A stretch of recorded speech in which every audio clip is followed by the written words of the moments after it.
The wagon door didn't just close, it slammed shut like the lid on a coffin. One moment, Clara held her baby sister tight against the dusty wind of an open world. The next, she was property. The air grew thick with the smell of sweat, fear, and cheap chewing tobacco. The man who'd bought them didn't ask their names. He didn't care. He just pointed a thick, dirty finger. "You'll be on potatoes," he grunted, his voice like gravel grinding stone. "No whining, and you feed that thing on your own time." His name was Cal Rutledge, a foreman with one good eye and a scowl that seemed carved into his face. This place wasn't a ranch. It was a prison with no fences, just endless fields of cracked dirt that broke your spirit long before they broke your back. 15 girls, some barely old enough to braid their own hair, moved like ghosts through the dust. All of them had the same haunted look, the same bruises hidden under long sleeves. Clara'ara's name was Clara. The baby in her arms, not even a month old, had no name at all, not a proper one. Not since Mama died giving birth to her. Her last breath stolen by a storm that tore their little cabin's roof clean off. The man with the pen and paper, the one who'd processed them after, had simply written, "Female child, no given name." Clara would never forgive him for that. It felt like he'd erased her sister before she even had a chance to live. She'd only been here 12 days. 12 days of hell. She worked from sunup to sundown with the baby, strapped to her chest in a makeshift sling. In the scorching heat, she'd hide her under a threadbare coat. At night, in the drafty bunkhouse where the cold seeped through the walls like a phantom, she'd swaddle her in rags. The baby had started to quiet down. She barely cried anymore. And that scared Clara more than Cal's cane or the stories the other girls whispered in the dark. Stories about the big barn, a place girls were taken to and didn't come back from for days, if at all. Stories about the real owner of this land, a man none of them had ever seen, a man who'd supposedly run off his dying uncle with a shotgun and a smile to claim this patch of dirt. They only answered to Cal, whose voice barked orders and threats in equal measure. Clara kept her head down. She wasn't here to make friends or start a revolution. She was here for one reason and one reason only: to keep her sister alive. Every blister on her hands, every crust of stale bread she saved, every silent prayer she whispered into the baby's ear was an act of defiance. It was a war fought in silence.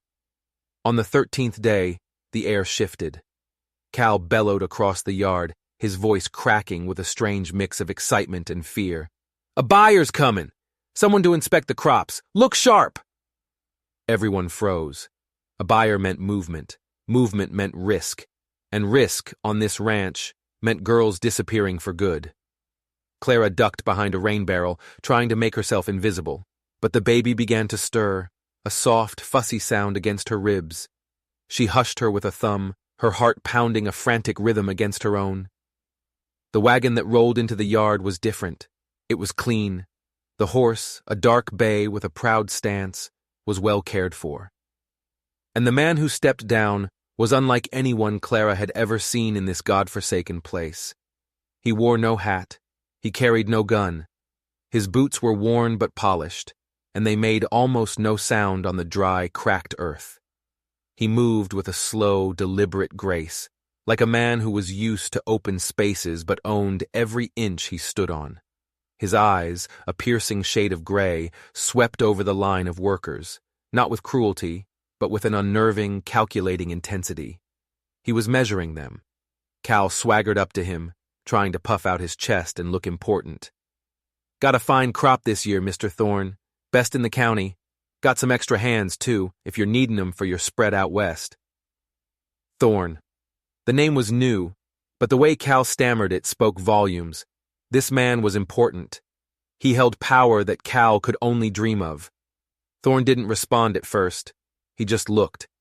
He nodded once at the fields, once at the barn, and then his gaze settled on the line of girls, all pretending not to stare back.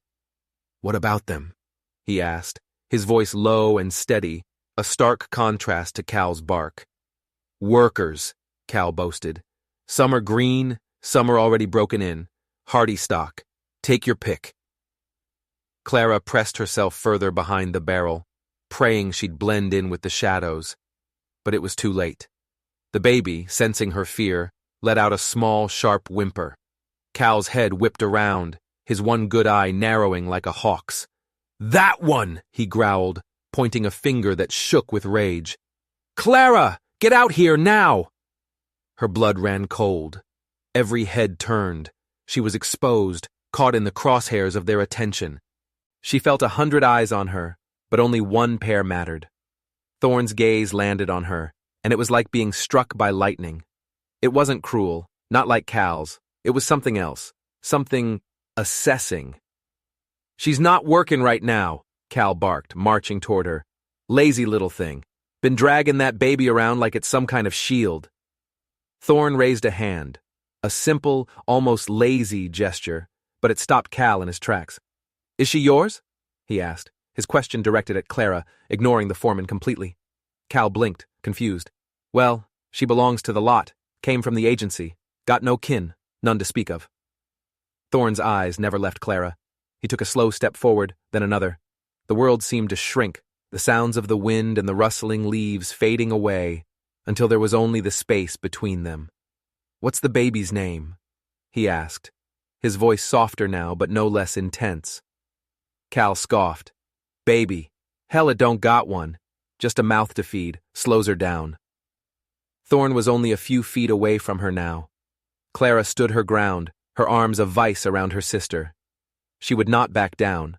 Not for him, not for anyone. He looked from her face down to the tiny, bundled infant peeking out from the sling.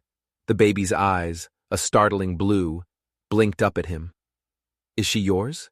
he asked again, his voice a low rumble. Clara found her voice, a small, cracked thing. She nodded once. "What's her name?" he repeated. She opened her mouth, but no sound came out. She'd never dared to name her.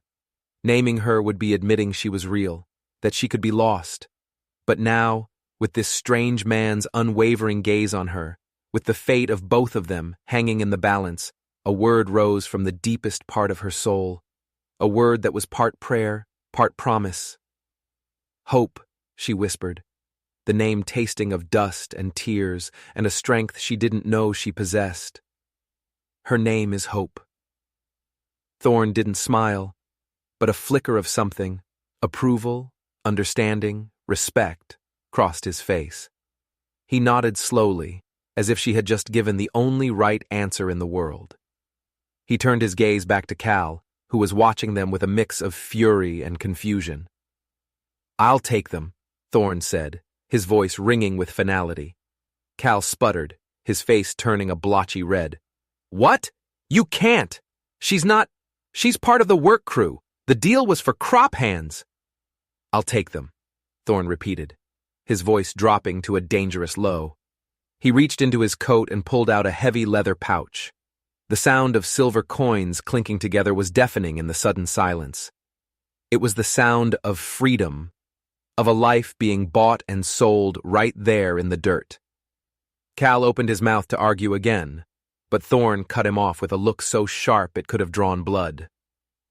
"You have too many mouths to feed here as it is, Rutledge. You'll find more workers. These two are mine now." Clara's heart was a trapped bird beating against her ribs. She couldn't breathe. She couldn't think. She just watched, waiting for the trap to spring, for the other shoe to drop. This couldn't be real.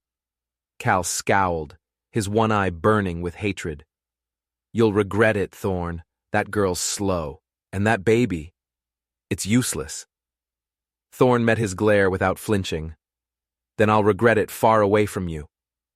He turned, not waiting for a reply, and gave a single sharp gesture to Clara. "Come." She moved before she could think, before her legs could remember how to be afraid. Her arms tightened around Hope as she walked past Cal. Her entire body braced for his hand to grab her, to drag her back into the nightmare.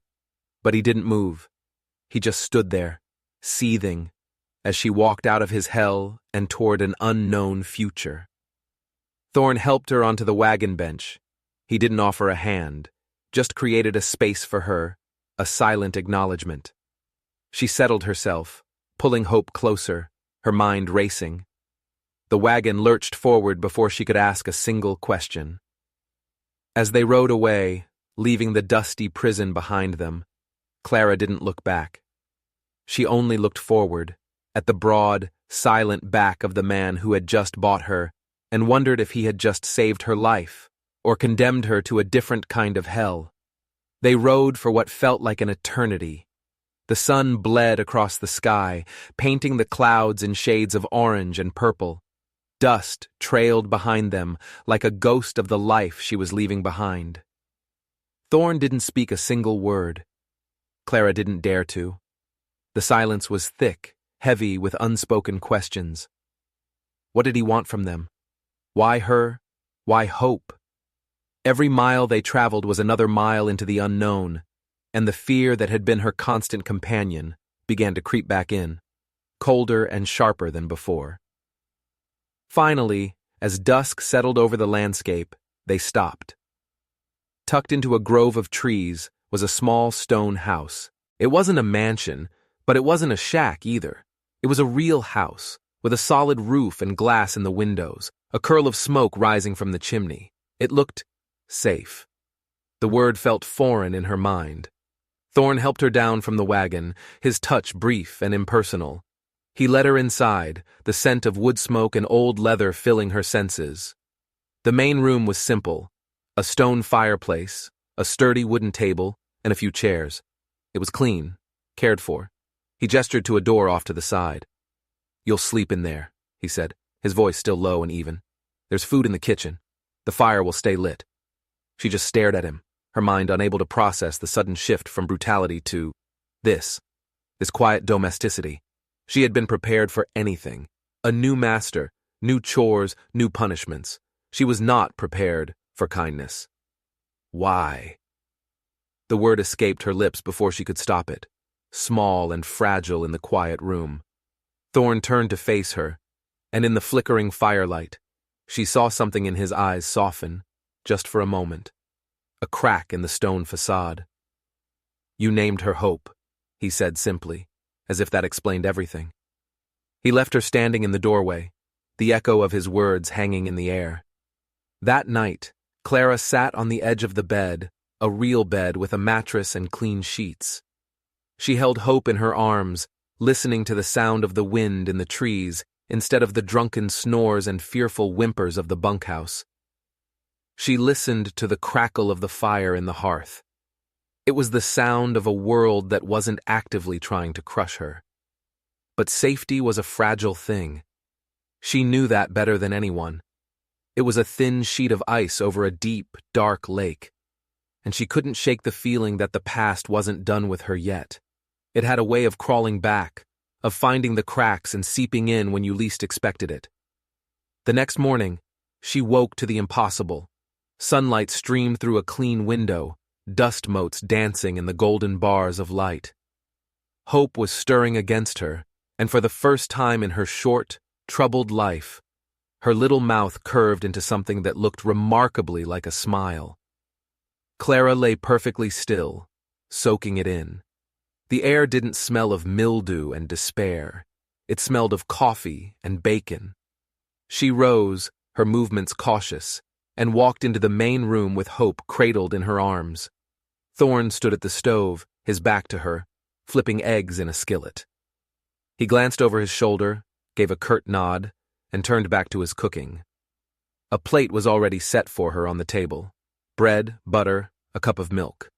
It was a simple offering, but it felt like a feast. She sat down, her body still tensed, waiting for the other shoe to drop, waiting for the kindness to curdle into a demand. "Did you sleep?" he asked, his voice rough from the morning. "Yes," she managed, the words sticking in her throat. She wasn't used to simple questions from men. She was used to orders. He slid the eggs onto her plate and set it in front of her. "Eat." She ate slowly, each bite a test. No shout came, no slap. Hope whimpered, and Thorn nodded toward a rocking chair near the fireplace. "She'll want the warmth. That chair stays warm." Clara moved without a word, settling into the chair. The simple act of being warm, of having a full stomach, felt so luxurious it was almost painful. Thorn drank his coffee on the other side of the room, the silence stretching between them. It wasn't uncomfortable, just watchful. Later, he took her outside and showed her the well, the chicken coop, the barn with a patched roof. "It's not much," he said, his gaze sweeping over the small plot of land. "But it's mine." "Why?" she asked again, bolder this time. "Why us? You could have had any of the other girls, stronger girls." He didn't look at her. He stared out at the horizon, his jaw tight. "Because I've seen what happens when nobody steps in." His words were cryptic, a clue to a past he kept locked away. That night she found him staring into the fire, his face a mask of old sorrows. "Who are you?" she asked softly. He didn't turn. "I'm a man who's trying to outrun his own shadow." The answer sent a chill down her spine. This safety, this quiet little house, it was an illusion. It was a hiding place. And whatever he was hiding from, she knew, with a certainty that settled deep in her bones, would eventually come looking for him, and for them. A week passed in a strange, tense peace. Clara started to breathe a little easier. Hope was gaining weight, her cheeks filling out. Thorn was a creature of habit. He chopped wood, mended fences, and rode out every few days, never saying where he was going. He brought back supplies, flour, beans, and one day, a small tin of powdered milk and a bolt of soft flannel for the baby. He didn't make a show of it, just left them on the table. Clara was beginning to believe this could be real. A fragile, tentative life, but a life nonetheless. Then came the knock on the door. It wasn't Thorn's quiet, even rap. It was hard, insistent, demanding. Clara froze, her hand flying to Hope, who was sleeping in a basket by the fire. Another knock, louder this time, rattling the door in its frame. She crept to the window and peered through the curtains. A man sat on a horse, a man with a red vest and a sneer that twisted his thin mustache. Behind him, another man, bigger and meaner looking, watched the house with cold, dead eyes. The door creaked open before she could even think to bolt it. Now, the man in the red vest said, stepping inside with an oily smile. "No need to be shy, little girl. We saw you peeking." Clara backed away, her heart hammering against her ribs. "This here's my land," the man said, sweeping his hat off in a gesture of mock politeness. "The name's Royce Talbert, and you must be the little stray old Cal sold off." She didn't speak. She couldn't. Hope started to whimper, and the bigger man grinned, a truly ugly sight. "See, Cal's a fool," Royce continued, his eyes roaming the small room, taking everything in. "That whole ranch operation, it used to belong to my family. Cal just sort of acquired it, along with everything on it. The thing is, girl, that means you were never his to sell in the first place." He took a step closer, his smile turning predatory. "And I'm here to collect what's mine." "I'm not a thing," she whispered, her voice shaking. Royce chuckled, a low, nasty sound. "Honey, out here, everything is a thing if it's bought and paid for. And you were bought." A sharp, metallic click cut him off, the unmistakable sound of a rifle hammer being pulled back. Thorn stood in the doorway, materializing out of the dusk like a vengeful spirit. His face was a thundercloud, and the rifle in his hands was aimed squarely at Royce's chest. "You're lost," Thorn said, his voice flat and cold as a tombstone. Royce turned slowly, his smile faltering for the first time. "Now, Thorn, don't you go playing the hero. We're just having a chat with the girl, reclaiming stolen property." "The only thing stolen here was her freedom," Thorn growled. "And you're not getting it back. Get off my land." The bigger man shifted his weight, his hand drifting toward the pistol at his hip. Thorn's rifle barrel moved a fraction of an inch, locking onto him. "Try it," Thorn whispered, and the words were a promise of swift, brutal violence. Royce held up his hands, a placating gesture that didn't reach his eyes. All right, easy now. Just checking on my investment." He backed toward the door, his eyes darting between Thorn and Clara. "But you ought to know, Thorn. She ain't safe with you. Not when folks find out who you really are. Get out, Thorne repeated, his voice dangerously low. Royce gave a short, bitter laugh, tipped his hat to Clara, and backed out the door. As they rode away, Clara turned to Thorne, her mind reeling. What did he mean? Who you really are? Thorne lowered the rifle, his knuckles white. He stared out the door after them, his expression unreadable. He meant nothing, he said, his voice tight. Nothing that matters anymore. But the way he said it, the way he wouldn't meet her eyes, told her he was lying. Royce Talbert hadn't just been a random threat. He was a ghost from Thorne's past. And he had just revealed that this quiet, stoic man who'd saved her was not a simple rancher. He was something else entirely, something darker, and his past was coming for them both. That night the house felt smaller, the shadows deeper. The fragile sense of safety had been shattered. Clara put Hope to bed, but she couldn't sleep. She found Thorne by the fire, cleaning his rifle with meticulous, angry movements. He knows you, she said, not a question. Thorne didn't look up. We've crossed paths. Crossed paths doesn't make a man ride this far to claim a girl he's never met, she pressed. He acted like he owned me because he has a problem with you. What did he mean, Thorne? Who you really are? He finally stopped, setting the cleaning rod down with a soft click. He stared into the flames, his face etched with a pain so deep it seemed ancient. Royce and we used to ride together, he said, his voice barely a whisper. A long time ago. I wasn't the man I am now. What kind of men were you? His jaw tightened. The kind that take things. The kind that don't ask. We ran with a crew, led by a man who believed the world was his for the taking. Royce was his right hand. I was the one who was good with a gun. The confession hung in the air between them, heavy and suffocating. The man who had bought her freedom had once been in the business of stealing it from others. The irony was a bitter pill to swallow. What happened? She asked. Why did you leave?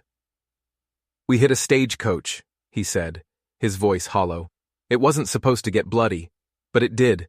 A family, a man and his wife, their little girl. They fought back. Royce didn't like that. He closed his eyes, as if seeing it all over again. After, when we were dividing the score, I saw the little girl's doll in one of the lockboxes, a cheap, rag-stuffed thing, and I couldn't do it anymore. I took my share and I walked away. I've been trying to wash the blood off my hands ever since. The story settled in Clara's stomach like a stone. This sanctuary wasn't a sanctuary at all. It was penance. Does Royce want revenge? Royce doesn't care about revenge, Thorne said, opening his eyes. They were filled with a weary understanding. He cares about what I took with me when I left. Your share of the money? Thorne shook his head slowly. No, something much more valuable. The leader of our old crew, he was a meticulous man. He kept a ledger, a book detailing every job, every name, every bribe paid to lawmen and politicians who looked the other way. When I left, I took that ledger with me. It's the only thing keeping them from hunting me down and putting a bullet in my back. As long as I have it, I have leverage. If that book ever sees the light of day, it would bring down half the powerful men in this territory. Clara felt the floor drop out from under her. This wasn't just about a feud between two old partners. It was bigger, more dangerous. So Royce doesn't want me, she breathed. He wants the book. He thinks you're the key to getting it, Thorne confirmed. He thinks I care enough about you that I'd trade the ledger for your life. Are you going to? Thorne finally looked at her, his gray eyes searching her face. No, he said, his voice firm. I'm not giving him that book, and I'm not giving him you. The quiet that followed was different. It wasn't about fear anymore. It was about a shared, terrible truth. They were bound together now, not by a simple transaction in a dusty yard, but by a secret that could get them both killed. 2 days later, a boy on a dusty pony rode up to the house. He didn't come to the door. He just left a letter nailed to the fence post. Clara watched him go before fetching it. The handwriting was elegant, feminine, completely out of place in this harsh world. It was addressed to her. It spoke of a long-lost cousin, a Margaret Lane from the city, who had been searching for her mother's kin since her passing. It spoke of a proper home, of schools, of a future for her and the baby. It offered a train ticket and an address. It offered an escape. She handed the letter to Thorn, her hand trembling. He read it, his face unreadable. "It's a way out, Clara," he said quietly. "A safe one." She looked around the small stone house, at the rocking chair by the fire, at the patched roof over her head. It wasn't much, but it was the only home she had. "Do you want me to go?" Thorn looked at the letter again, then back at her. A strange, knowing look passed over his face. "I want you to be safe," he said. But then he pointed to a small, looping flourish on the signature at the bottom of the page. "But this isn't the way. What do you mean?" "This letter," he said, his voice dropping to a low, dangerous growl. "It's not from a cousin. I know this handwriting. It's Royce's. He's not trying to save you. He's trying to lure you into a trap." The hope that had flickered in her chest died a swift, brutal death. The letter wasn't a lifeline. It was a noose. Royce wasn't just coming for them anymore. He was getting smarter. He was using her own desperate dreams against her. "What do we do?" she whispered, the letter falling from her fingers. Thorn picked it up, his eyes hard as flint. "We don't run," he said. "We don't hide. He wants a war? We'll give him one. We're going to use his own trap to finish this, once and for all." He looked at her, his expression grim. "He thinks you're a weakness he can exploit. It's time we show him you're the last mistake he'll ever make."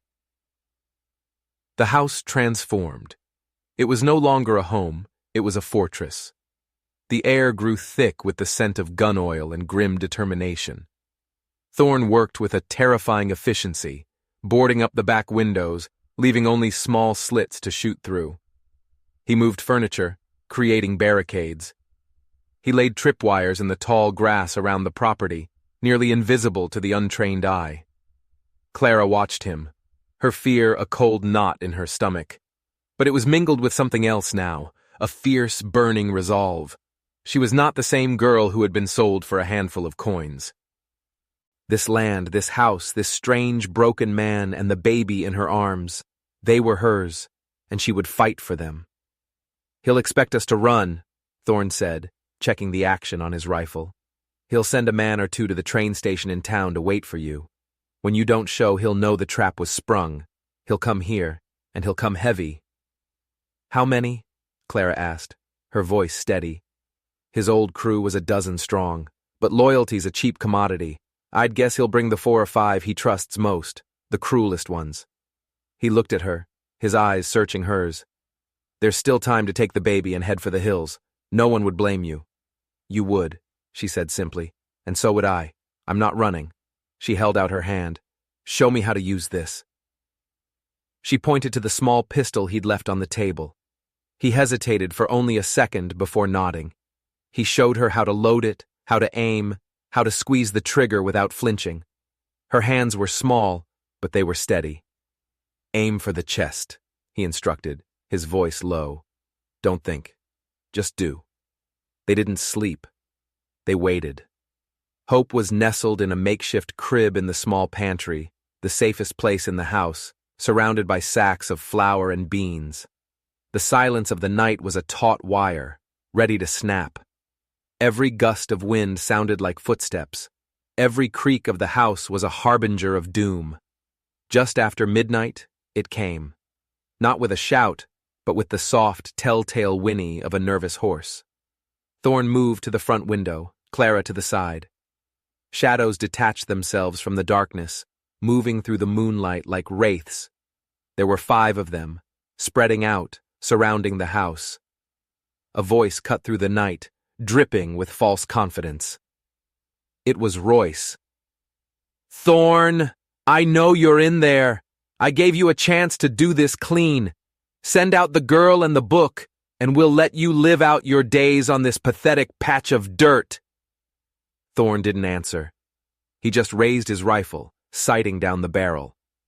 "Have it your way," Royce shouted. The world exploded in a cacophony of gunfire. Glass shattered, wood splintered, bullets ripped through the walls, thudding into the furniture, kicking up dust. Clara ducked down, her heart hammering against her ribs. She could hear them on the porch, trying to break down the door. Thorne returned fire, a steady, methodical rhythm. A scream from the darkness told her he'd found his mark. But there were too many. Another man was at her window, trying to pry the boards loose with a crowbar. She raised the pistol, her hands slick with sweat, and fired. The man grunted and fell back. One down. Smoke filled the room, acrid and blinding. A crash from the back of the house told her they'd breached the kitchen door. "Clara!" Thorne yelled. "The pantry!" She scrambled back, her eyes streaming, just as two figures burst into the room. One was the big, ugly man from Royce's first visit. The other was Cal Rutledge, the foreman from the ranch. His one good eye was blazing with a mad fury. "Should have left you to rot," Cal snarled, raising his pistol. But Thorne was there, a blur of motion, tackling the bigger man to the ground. They rolled across the floor, a tangle of limbs and grunts and the dull thud of fists on flesh. That left Cal. He advanced on Clara, his lips pulled back in a terrifying grin. "You were always a stubborn one, just like your mother." The words hit her like a physical blow. "You knew my mother?" Cal laughed, a harsh, grating sound. "Knew her. Honey, I was there the night she died. I was the neighbor boy she sent for help." Clara's blood ran cold, the story her mother had told her, of the young boy who ran for the doctor during the storm, but never came back. It was him. You never went for help." "Oh, I ran, all right," Cal sneered, his face contorting with a long-held resentment.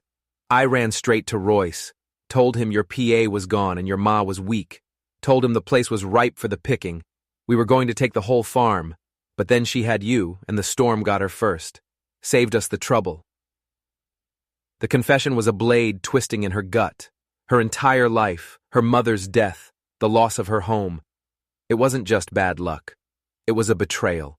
It was a murder of opportunity, orchestrated by the very man standing in front of her. The world narrowed to his leering face, the pistol in his hand, the years of pain he had caused. He raised his gun. "Now, I'll finish what we started." A shot rang out, but it wasn't his. It was Thorne's.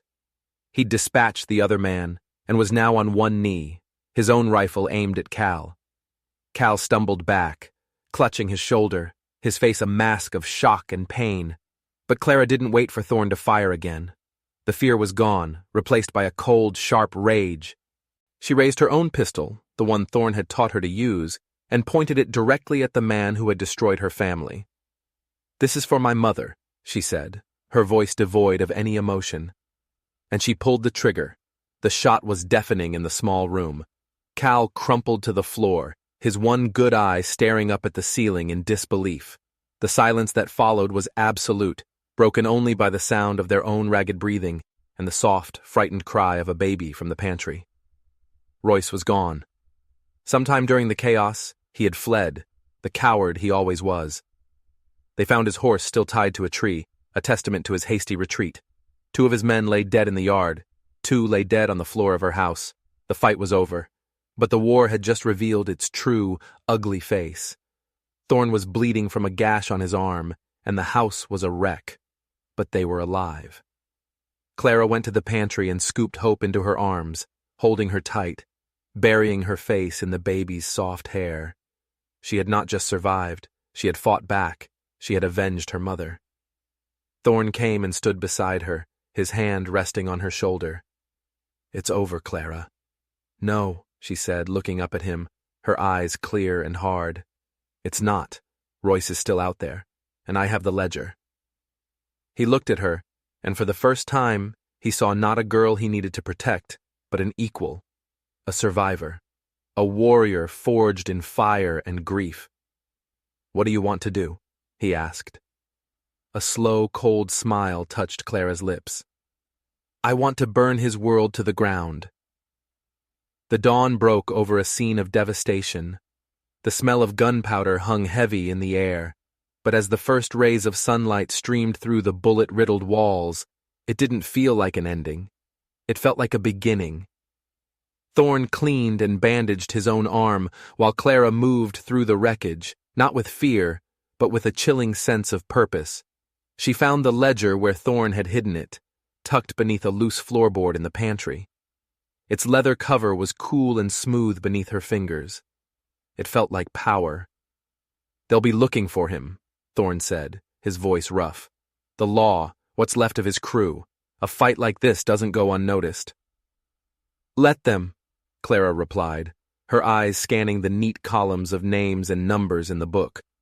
"Royce is a loose end, and so is everyone in this book. I'm not going to run and hide, waiting for the next ghost to show up at my door. I'm going to exorcise them." Her transformation was terrifying and beautiful.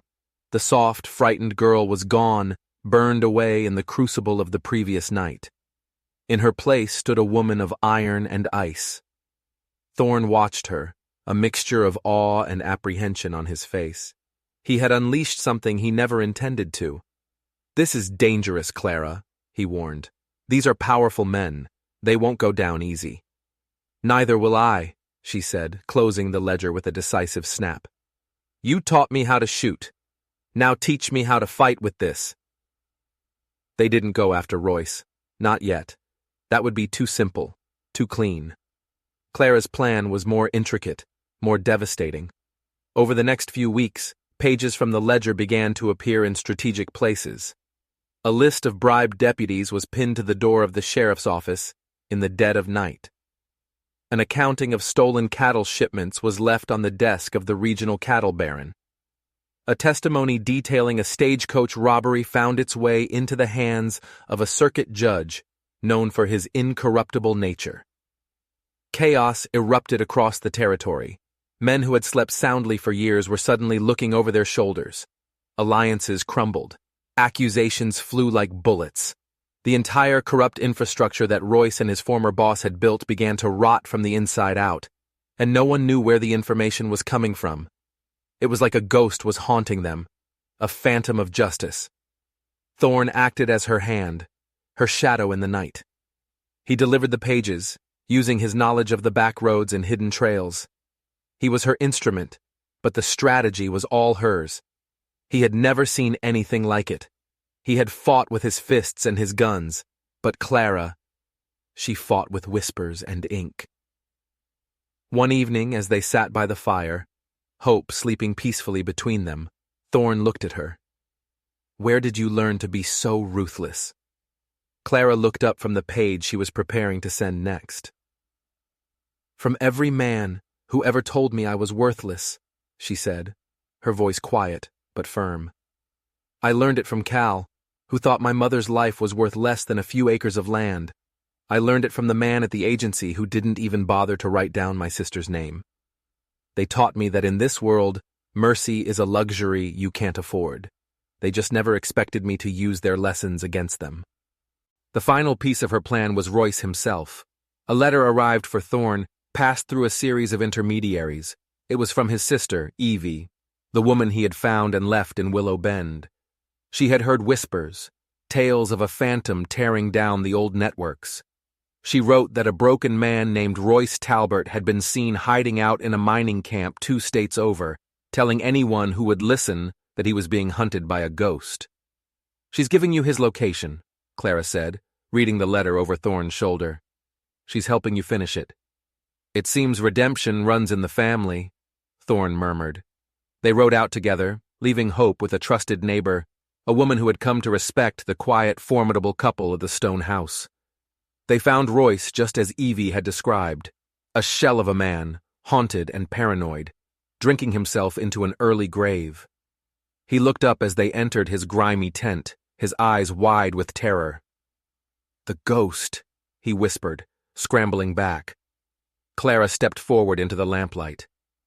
"Not a ghost, Royce," she said, her voice echoing in the small space. "Just a memory you failed to kill." He stared at her, then at Thorn standing behind her like a sentinel. "What do you want?" he croaked. "I have nothing left." "I know," Clara said. "I made sure of that. I didn't come here for revenge. I came here to give you a message." She leaned in closer, her voice dropping to a conspiratorial whisper. "They're all coming for you, Royce. Every man whose name was in that book. They think you're the one who betrayed them. They think you're the ghost. I just wanted to be here to watch when they find you." The pure, unadulterated terror in his eyes was more satisfying than any bullet would have been. He was a dead man walking, and he knew it. They left him there, shivering in his tent, waiting for the wolves she had set upon him. They rode home under a sky full of stars. The air felt clean, light. For the first time, the past was truly behind them. When they arrived back at the ranch, it felt different. It felt earned. The neighbors who had once whispered about them now nodded in respect. The land that had been a prison was now a kingdom, built not on fear, but on strength. A few months later, as the seasons turned, Thorn found Clara by the newly built fence, watching Hope take her first wobbly steps in the grass. He didn't say anything, just stood beside her. "It's really over," she said softly. "Yes," he replied.